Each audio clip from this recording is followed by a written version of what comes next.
VR games are more expensive and time-consuming to make than regular flat games, which makes it hard for developers to push VR forward. Right now, VR hardware is pretty good, and with things like the Quest and PSVR 2, getting into VR is fairly affordable. So it may seem a little odd that there aren't a whole lot of big games. Well, what I and many others believe is holding VR back is the lack of quality games that come out in a reasonable time. Why buy a headset if there isn't much to play? But like I said earlier, VR games are so hard to make. So how do we get big quality VR games without needing developers to spend a whole bunch of time and money on a niche market? The logical solution that has been reached is to just take regular, already great flat screen games and just throw them in VR. This is the benefit of bringing a game to VR that is already good, and also saves a whole bunch of time and money on making a unique VR experience.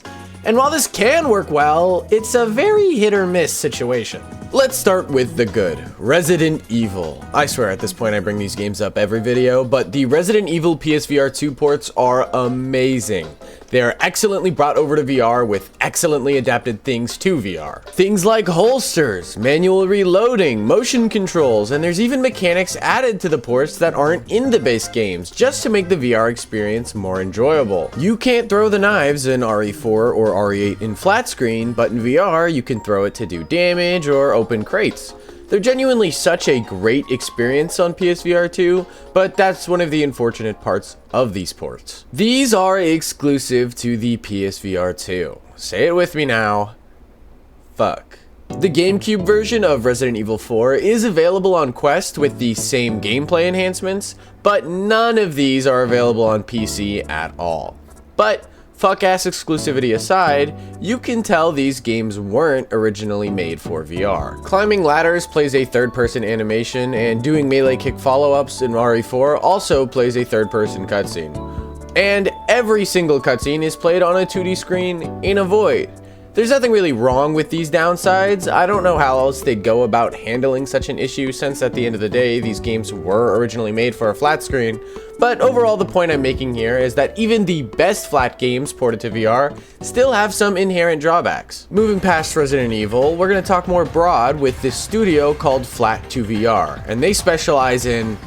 oh, you'll never guess. This is a studio that ports flat games to VR. I know, shocker. And they seemingly do a pretty good job at it. You may have heard about the Half-Life 2 VR mod that constantly gets referenced as one of the best VR games out there. That was Flat2VR in some way, I think. On the website, under the Our Product section, Half-Life 2 is listed there, so I assume they contributed in some sort of meaningful way. It was a bit hard to find a clear answer on what exactly, but I'd imagine something of importance since they directly advertise it. Trombone Champ Unflattened is a VR port from Flat2VR of Trombone Champ. It's a great port, not much more to say about it since it's just fucking Trombone Champ.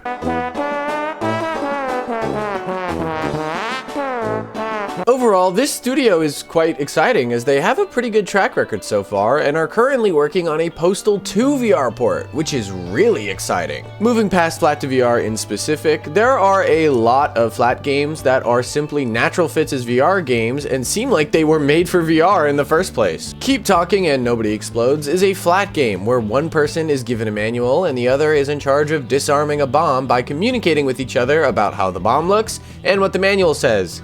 Defusing the bomb in VR is such a natural fit for this game, and it works really well. Five Nights at Freddy's Help Wanted includes VR ports of the first 3 FNAF games, and in VR, these games are so much better. The gameplay of the original games are already sit and survive style games, which translates excellently to VR.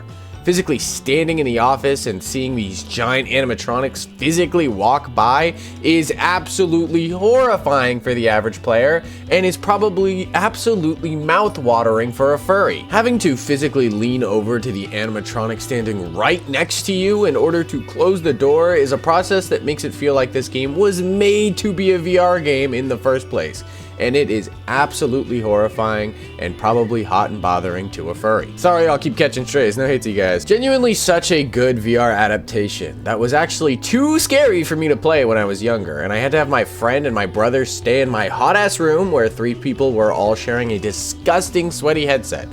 I have acne on my face now, and I wonder if it's because I permanently grease my face from doing shit like that. But yeah, that game is horrifying. I don't think little Robert would be able to beat it purely because of how scary it is. There's a couple of small mobile games that have been translated to VR, and they're mobile games. Fruit Ninja VR is cool, I guess, but ultimately it's still just Fruit Ninja, except now it's $15. Jesus Christ! It's Fruit Ninja! How the fuck is this possibly $15?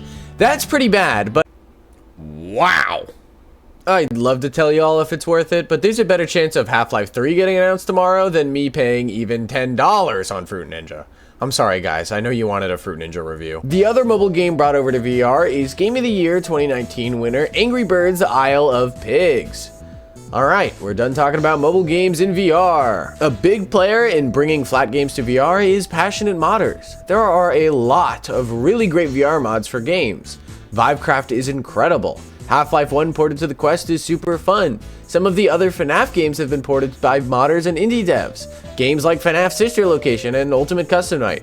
Generally excellent stuff. Alright, so far, so good. Resident Evil VR is amazing, Flat to VR has some great ports, FNAF is incredible, modders can do some really great stuff, Angry Birds Isle of Pigs, but not everything is so sunshine and rainbows with flat games in VR. It's time to talk about some dog shit. Skyrim VR is still $60 and it is just not a great VR port. You essentially need to mod it for it to be an enjoyable experience, which is especially bad when you have to pay full price for this version, even if you already own the game on a flat screen. Overall, it's some shit. Doom VFR apparently has some of the worst controls ever made by man, according to the Steam reviews, which could theoretically be fixed by Steam input, but I couldn't be bothered to pirate a notoriously bad 20GB VR game from 2017 just to then be given the gracious opportunity to try and fix it myself. Fuck that. Subnautica has VR support built in, but it lacks motion controls, which kind of ruins the whole point of playing as a person in a VR game. I want to touch things, use my hands. Looking around is cool and all, but ultimately gets quite old real quick in a game where it feels like you should be allowed to do more. There's a mod that adds full motion controls, which is awesome, but man, it sure would be great if you didn't have to mod it in when the game already advertises having VR support. Zelda Breath of the Wild just got a VR mod, and it's extremely technically impressive that there's a mod for a game running in an emulator that gets VR working at all. But personally, I think actually playing this mod isn't very fun. Controls are confusing, interactions can be a bit strange, and it's overall clearly a VR mod made by one person. And wait one second, that's not to say this person did a bad job or anything, but rather to say that generally VR mods for games aren't always that good. That can be for a variety of reasons, not just because the dev isn't good. I'm sure the person who made the Breath of the Wild mod is crazy talented, surely just because they got this working at all. But unfortunately, modding an emulator and a custom engine will inherently limit some things, and you can tell. I may not personally find the Breath of the Wild VR mod fun, but I have insane respect to the modder who was able to make such a thing like this even possible at all. I love the existence of this thing, even if I don't personally plan to play it after my initial try of not liking it. Luke Ross made a VR mod for Cyberpunk, which was DMCA'd and taken down since he refused to make his mod free as per CD Projekt Red's wishes. Personally, I don't really care about this mod being gone, because to my knowledge it had no motion control support and essentially does what Subnautica does, where you can just look around and it doesn't actually let you use your hands in VR.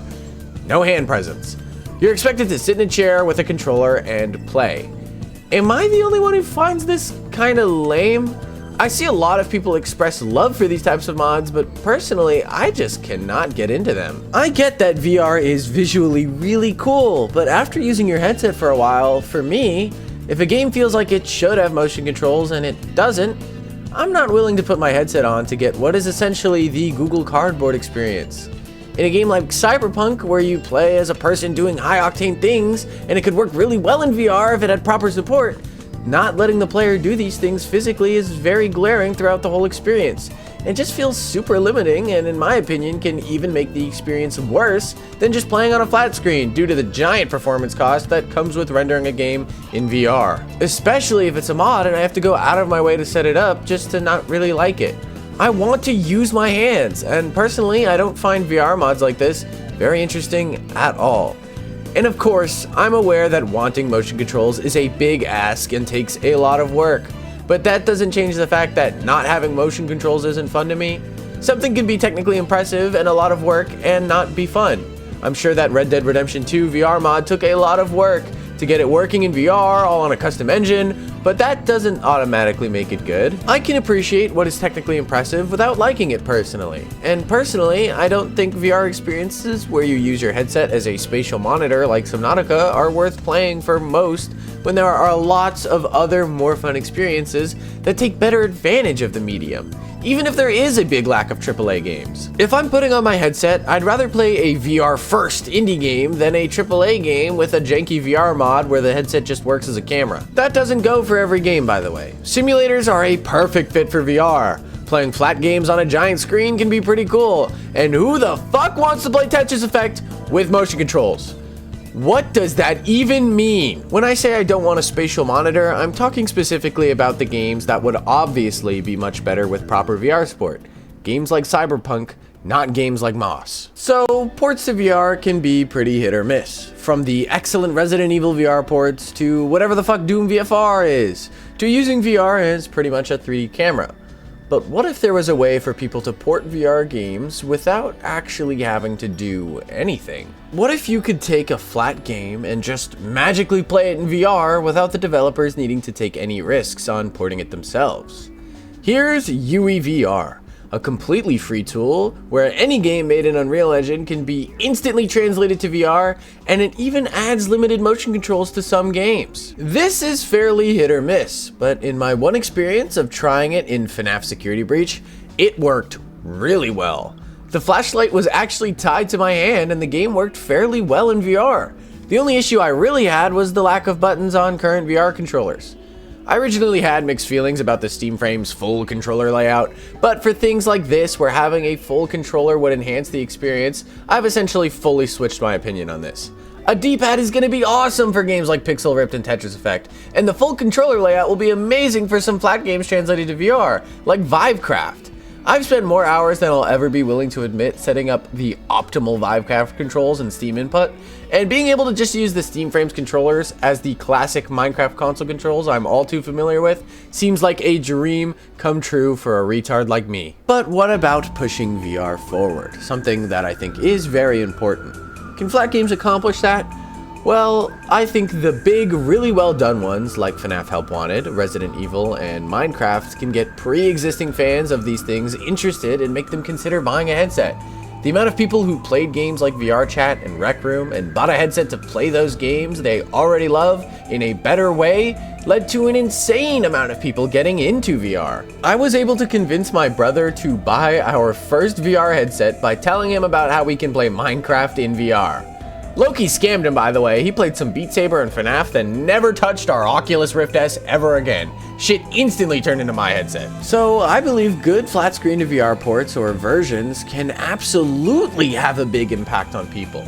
If you heard about the best way to experience something you already love, you'd at the very least be interested into seeing what all the fuss was about. In terms of the bad or lacking ports, I don't think many people will be that excited about them.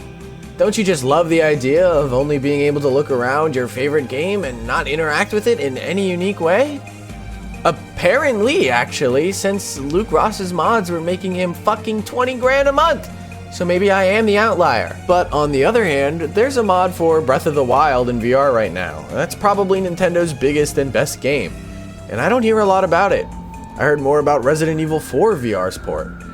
I'd like to believe that comes down to the quality comparison. I hope that people would be more excited about the VR version that's more polished, even if Breath of the Wild is the bigger game.